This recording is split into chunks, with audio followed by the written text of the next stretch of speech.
Attorney, pag-usapan lang natin yung nangyari pong insidente dyan sa Palawan na ikinasawi po ng isang Bucor personnel. Kailan po ito nangyari and ano exactly po yung nangyari, sir? Okay, nangyari po ito noong April 3 ng gabi. Ang nangyari po supposedly there was a firefight between a Bucor employee and two other employees of the PNP na ikinasawi nilang tatlo.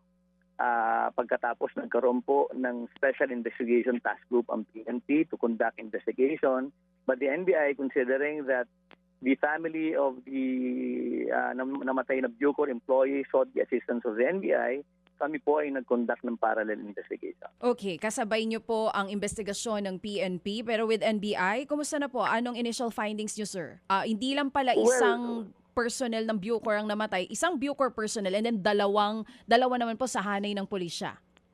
opo. Ang nangyari po, nag-conduct po ng investigation ng NBI by taking the interviews and sworn statement taking of all the witnesses na nakakita ng insidente.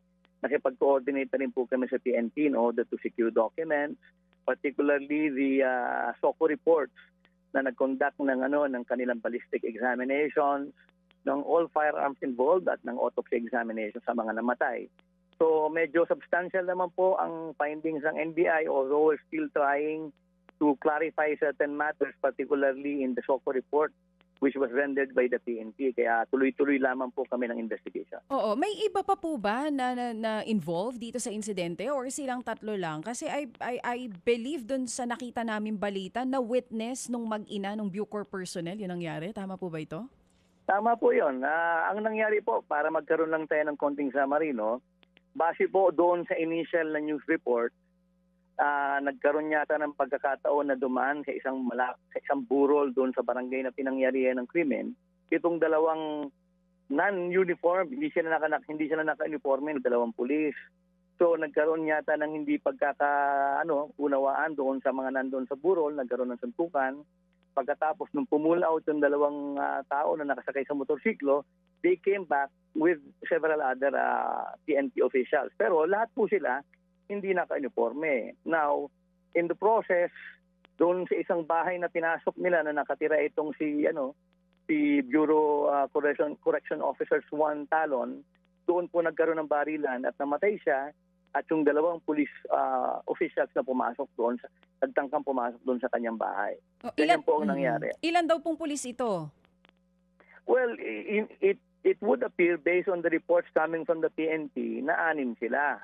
At nakuha naman po at naka-indicate yung mga names. Pero ang substantial po kasi na nakita natin doon, kasi doon sa mga unang reports na lumabas sa media, pinalabas na itong namatay na Bucor official ay kasama doon sa nakasuntukan ng mga pulis. Pero it turned out based on the eyewitness testimonies na wala siya doon sa nangyaring suntukan sa burol. Parang At nadamay, siya po ay ganon? hindi po, nandoon po siya sa kanyang bahay at nung pumasok yung dalawang opisyalis ng pulis, siyempre dahil hindi naka-uniforme at hindi naka-uniform at may mga baril sila, ang natural na reaction ng bureau employee is that i-prevent sila in entering the house dahil nandoon yung kanyang pamilya.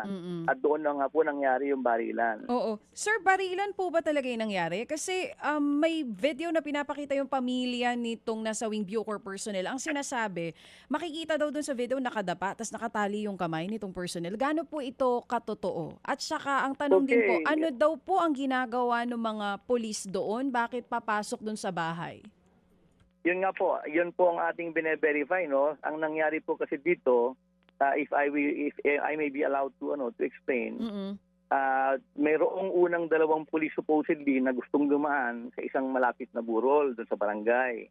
Now, nung hindi sila makadaan, nagkaroon ng hindi pagkakaunawaan doon sa ilang nandoon sa burol, nagkaroon ng suntukan, pumula out yung dalawang pulis at sa pagbalik nila, meron silang kasamang ibang mga pulis. Hinahanap nila yung nakasuntukan nila. Now, ang nangyari, two of the police officers wanted to enter the house nitong si Talon. Dahil nandoon yung kanyang pamilya, pinrevent niya yung dalawang police officials Na to go pumasok. inside, na pumasok, nagkabarilan sila, bumulag tayong dalawang unang pulis, And then eventually, kinagtay itong si Bureau Corrections Officer sa talon, kinali siya sa likod, pero nung matagpo ang patay na po siya at meron po siyang tama ng bala. Okay. Yan po ang ating Oo. bine-verify po. Oo, Mm-mm. yan ang ating bine-verify kasi hindi natin masabi pa sa ngayon kung sino ba ang nakapagpaputok, although base doon po sa report ng SOCO ng PNP, yung na-recover na slug sa katawan noong Bureau of Corrections Officer ay galing sa baril ng isa doon sa pulis na namatay, doon sa tapat ng kanyang bahay. And then yun ding mga baril na nakuha sa katawan ng 2 pulis na namatay galing kay Bucor personnel. Opo, yun naman pong lumalabas doon. Oo, Now, so- ang Pero sir, kung Yes, sinasabi, sir. kung nabaril niya sir, yung 2 pulis na gusto pumasok sa bahay niya, sino nagtali sa kanya? Kasi yun ang sinasabi ng pamilya, nakatali daw po eh.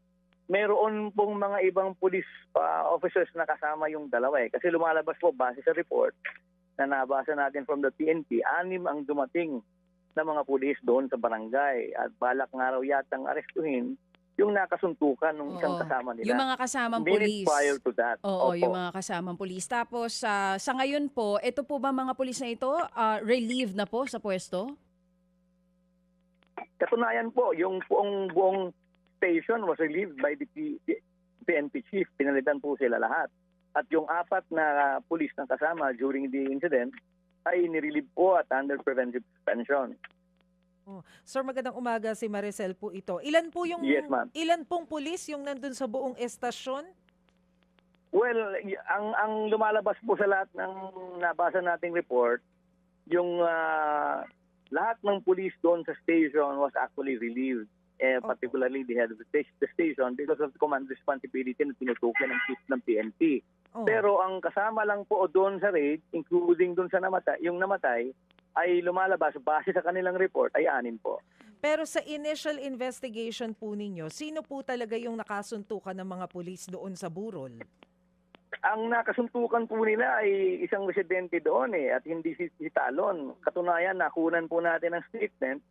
Nakunan ng statement at ikinwento kung anong lahat ng nangyari. So, napatunayan lang po dito na si Talon, yung Bureau of Corrections official, ay nandoon sa kanyang bahay at hindi kasama doon sa burol kung saan nangyaring suntukan. Oo. So parang lumalabas, Chief, na mistaken identity etong kay Talon. Hindi po natin masabi pa yan because we want to complete our investigation for us to be able to know kung mistaken identity to. Bagamat napakarami na po nating kinunan na eyewitness accounts na nagsasabi na nung bumalik sila, ito po ay hindi po version pa talaga ng NBI kundi version ng mga eyewitnesses. Nung bumalik po yung mga PNP officers, they tried to go into the burol, pumasok sila sa burol at tinry na magpunta doon sa ibang bahay. Kasama po doon sa pinasok na bahay, yung bahay ni Bucor Officer Talon. Pero ang sinasabi po ninyo, relieved yung buong estasyon due to command responsibility. Kasi kumbaga, Opo, pinabayaan yan po nila ang na sumugod yung binabanggit. 6.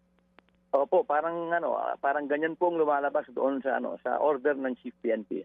Mga kapatid, para sa iba pang mga balita at impormasyon, sundan niyo po kami sa X, Instagram, Facebook at syempre sa TikTok, True Network PH. Mag-subscribe din po kayo sa aming YouTube channel, True Network. May website din po tayo, truenetwork.ph at pwede niyo rin po kaming mapanood sa Channel 19 ng aming True FM TV. Lagi pa rin makinig sa radyo dito po sa 105.9 True FM dahil dito, laging true sa'yo, kapatid. Dito tayo sa